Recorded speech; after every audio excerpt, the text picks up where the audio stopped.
System पार करेंगे। चलो भाई देखो अपने क्या था। खाली पेट मेरे दिमाग की बत्ती नहीं जलती। 100 रुपए दे, 50 रुपए काट ओवर एक्टिंग की वजह से। है मुझसे कोई स्मार्ट? लाइफ में कुछ अच्छा करो यार।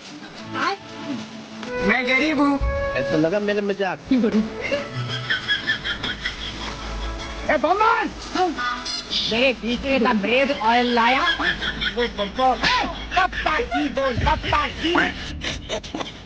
हाय गाइस, मैं हूँ धोनी चाय वाला और आप देख सकते हो मेरे चाय बनाने का तरीका। चलो भाई।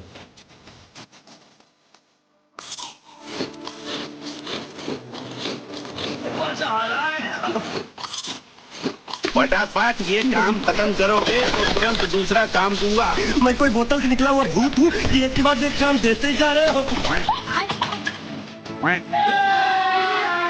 अभी मजा आएगा ना भिड़ो।